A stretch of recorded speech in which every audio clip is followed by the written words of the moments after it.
Hey everybody, it's Jay Kitchen from jaysbeard.com. I hope we're doing well today. We are doing another fragrance review from Aedes de Venustas. This is their Grenadille D'Afrique. I'm sure I'm mispronouncing the French, but that's what we got going on here. Before we jump into the review of the Grenadille D'Afrique, if you would be kind enough to subscribe to the channel, that would be really awesome. It would really help us move along towards our goals of monetization and just getting put in other people's news feeds and that sort of thing. So please, please, please subscribe. We really appreciate it. We picked up a 1.5 milliliter sprayer from Aedes de Venustas. I think this was about 12 or 15 bucks as a sample of this Grenadille D'Afrique cologne. And they sell these so you don't have to buy the whole bottle and get buyer's remorse. You get a chance to test it out, see what it smells like. Now, they have a very long and flowery description of this cologne.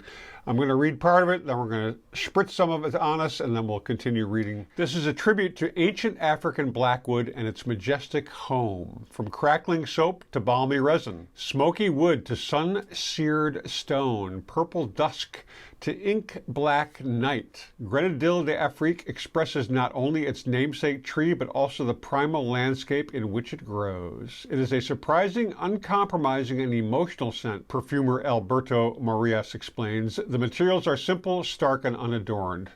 Now, Mr. Morillas was the perfumer behind this particular scent. He states that it is through this density and simplicity that the fragrance turns into art. High expectations. It begins at the African Blackwood tree, a rare, costly member of the rosewood family whose Latin name, Dalbergia melanoxylon, translates to black wood. The title belies the range of its wood, which moves from deep purple to brownish black and is also known as grenadilla. The ancient Egyptians, who called it hibni, fashioned precious furniture from its heartwood. In Tanzania, the Makonde people, who know it as mapingo, use it to create spectacular, highly prized tree of life carvings. In 2016's Grenadille D'Afrique, Alberto Morillas turns it into an arrestingly elegant olfactory sculpture. So let's do a little spritz of this. I don't know if you watch Curly Fragrances. It's very interesting. I believe she's Dutch. Woman who reviews perfumes. She's got a huge following. She's really very entertaining. If you like or have any interest in perfume or cologne, you should definitely check her channel out. She refers to people as wimpy sprayers. I'm being polite. Basically, people who say it's not supposed to be smelled too far away from me. People should be up on me before they smell the fragrance. They're kind of afraid of offending or just being too scented. And I get that.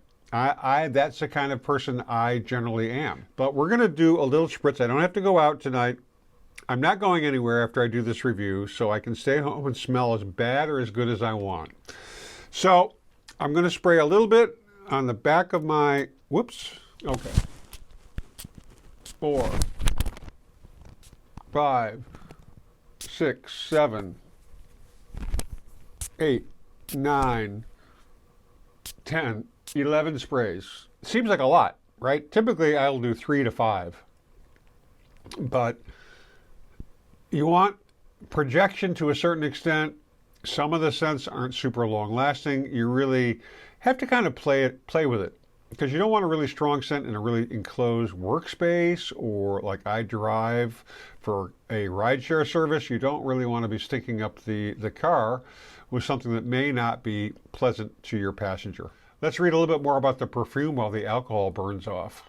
So we were talking about olfactory sculpture. Run through from twigs to roots with aromatic juniper-scented sap, the mythical African Blackwood tree is built around a trunk of Haitian vetiver. With its complex facets of wood, smoke, earth, and flint, it is the vertical axis that draws together the fragrance's vegetal, animal, and mineral notes. At first breath, it's hard to say if the perfume places you in dusk or dawn. Sparkling bergamot captures the last rays of the sun, while a purple haze of lavender and violet spill their powdery moonlight on the savanna grasslands. Further in its life, vanilla, turned into combustible resin by a lash of ambery cistus labdanum exudes a balsamic warmth. Bleached wood, skin-soft bark, and sun-heated stone release the day's heat into the ink-black night, cooled off by a breeze of musk. Morillas describes his creation as fossilized wood rubbed in a vanilla accord, a strongly contrasted composition that sets its dark heart off with luminous notes.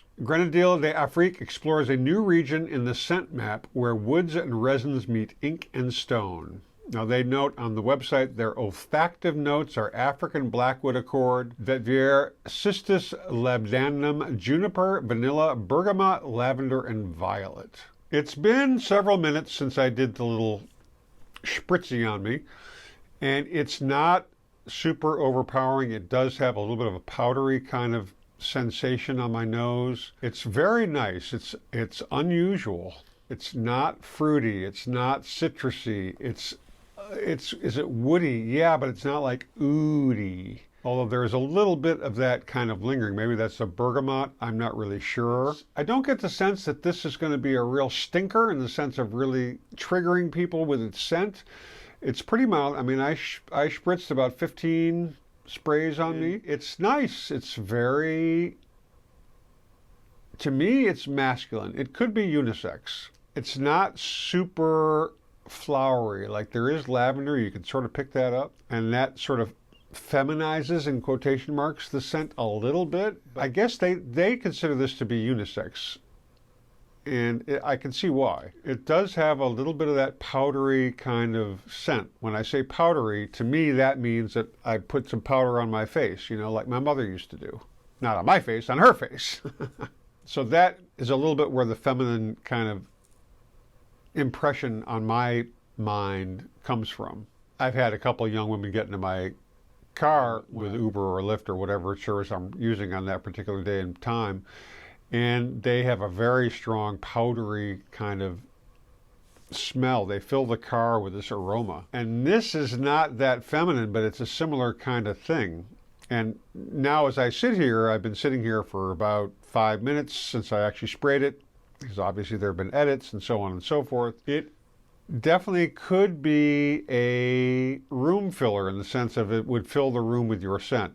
If you're going to a party, if you're hanging out with people, wandering around, it's still going to be, you're going to have a zone of scent around you, for sure. The 15 sprays definitely creates a noticeable kind of thing about, hey, that guy smells XYZ. So this is not bad. I probably wouldn't wear it around family. If I went out somewhere to like a concert or something like that, I might wear it. Party, maybe. But it's probably not something I would wear on the daily, just because it has that sort of, it sort of keeps on keeping on. It's very nice in that sense. I personally like it. Other people may not find it so nice, but I do like it. I like it a lot. I'm not going to spend the $240 to get a bottle of this for myself. Not at this point. I'll be satisfied with the little 1.7 milliliter sprayer that I have, and I'll revisit this. We'll check it out. We'll come back to it down the line. If you enjoyed the review, smash the thumbs up. If you didn't like it, smash the thumbs down. Tell us why in both accounts down below. Otherwise, stay well groomed, stay lifted, be kind to human beings and their fur babies, and we'll check you out on the next one. Cheers, everybody.